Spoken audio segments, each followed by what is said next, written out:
नमस्कार. साहित्यरत्न लोकशाहीर डॉक्टर अण्णाभाऊ साठे यांच्या 105व्या जयंतीनिमित्त चेंबूर सुमननगर येथे मातंग समाज संघ महाराष्ट्र राज्य यांच्या वतीने शिक्षण, रोजगार, व्यवसाय, प्रबोधन आणि मार्गदर्शन या कार्यक्रमाचं आयोजन करण्यात आलं. ॲडव्होकेट विक्रम गायकवाड गेल्या अनेक वर्ष सामाजिक क्षेत्रातून या कार्यक्रमाचं आयोजन करतात. त्यांच्या या स्टॉलला भेट देण्याकरिता अनेक मान्यवर या ठिकाणी उपस्थित होते. दरवर्षी आम्ही इथे येतो आणि यांच्या स्टॉलला भेट देतो. हा स्टॉल नाही आहे यांच्यासाठी आणि महाराष्ट्रातल्या तमाम मुलांसाठी हा एक रिमोट स्टॉल नाही, तर इथून शिक्षणाची ऊर्जा घेऊन जाता येते, एक शिक्षणाची ज्योत मनामध्ये पेटवून घेऊन जाता येते. त्याच्यामध्ये शिक्षण हे शेवटच्या स्तरापर्यंत पोहोचावं, या समाजातली मुलं शिकावेत, IAS व्हावीत, IPS व्हावीत आणि उच्च पदावर कामाला लागावीत, प्रशासनामध्ये कामं करावीत, हे स्वप्न उराशी बाळगणारे एकमेव व्यक्तिमत्व म्हणजे ॲडव्होकेट विक्रम गायकवाड.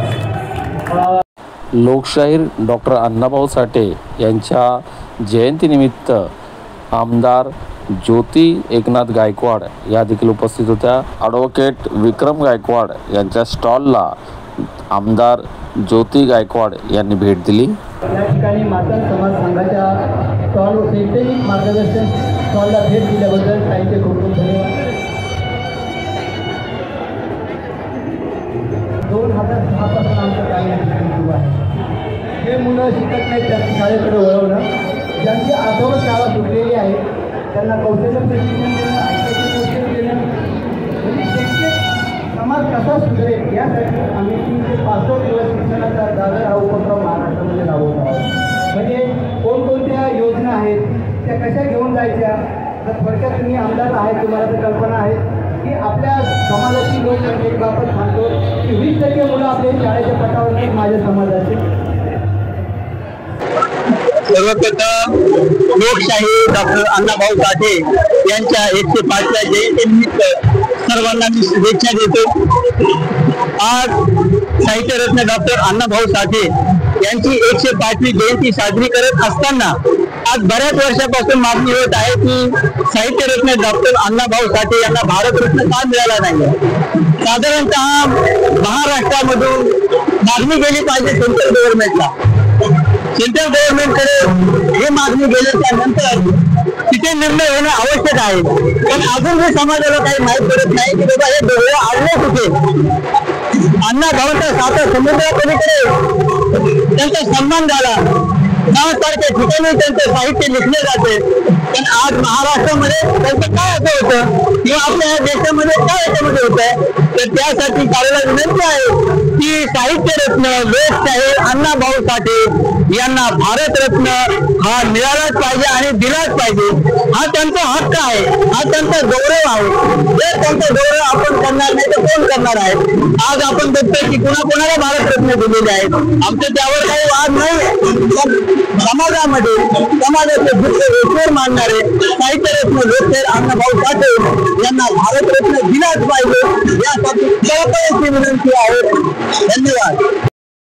अजून एक आमची मागणी आहे, गरिबांना शिक्षण मिळालं पाहिजे. गरिबाला शिक्षण मिळालं तर त्याची प्रगती होऊ शकेल. पण आज महाराष्ट्रामध्ये वेगळं प्रकरण दिसतंय. इंग्रजी शाळा जोरात आहे तर मराठी शाळा बंद होत आहे आणि मराठीमध्ये आमच्या बिनगणिताचे मुलं शिकणारे आहेत. एवढी आमची काही कॅपॅसिटी नाही की जेणेकरून आमच्या मुलांना हायफाय शाळेत मोठमोठ्या शाळामध्ये आमच्या लोकांची एवढी ताकद नाही आहे ज्याला जेणेकरून आम्ही त्यांना शिकू शकतो. ही सरकारला विनंती आहे की मराठी शाळा वाचल्या पाहिजे, त्यासाठी मराठी शाळा बंद करू नये अशी मी विनंती करतो. कार्यांचे खूप खूप धन्यवाद.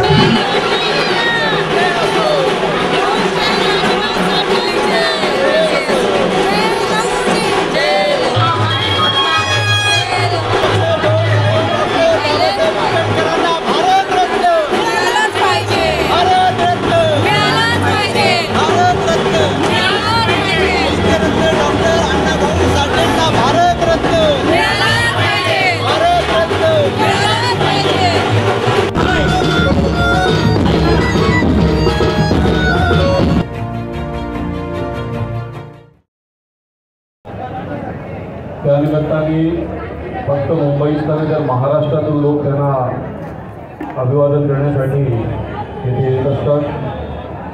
शासनाच्या वतीने चांगली व्यवस्था करण्यात आली आहे.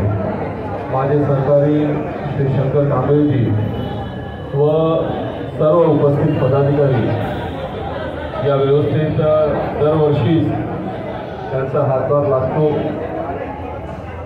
ॲडव्होकेट गायकवाड यांचं मातंग समाजाची संघटना आहे. त्यांच्या वतीने समाजात शिक्षणाचं महत्त्व काय आहे हे लोकांना पटवून देण्याकरता ते प्रबोधन करत आहेत. याशिवाय अनेक शासकीय योजनांचा फायदा कसा भेटेल यासाठी त्यांनी ते केंद्र लावलेलं आहे. त्यामुळे आपल्या समाजातील मुलांना व्यवसाय कसा करायचा किंवा शासकीय सुविधांचा फायदा कसा घ्यायचा आणि पुढे कसं जायचं हा पुढाकार त्यांनी घेतला आहे. त्यांच्या या उपक्रमात मी फार खूप शुभेच्छा देतो. त्याशिवाय मुंबईतील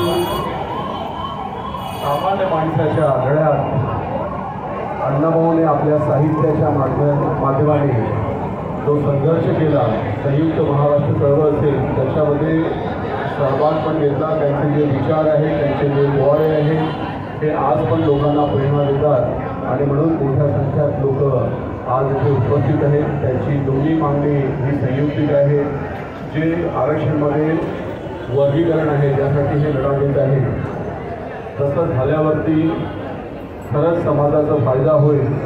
माझा आमदार म्हणून तुमच्या या विचार आंदोलनाला पाठिंबा आहे. यासाठी मी आवाज उठवीनच आणि अण्णाभाऊ साठेंना भारतरत्न मिळालं पाहिजे ही जी तुमची मागणी आहे या मागणीला सुद्धा माझं समर्थन आहे. निश्चित मिळालं पाहिजे. मला बोलायची संधी दिली, माझा सत्कार दिला त्याबद्दल आपले आभार व्यक्त करतो. आपल्या उपक्रमास खूप खूप शुभेच्छा. धन्यवाद.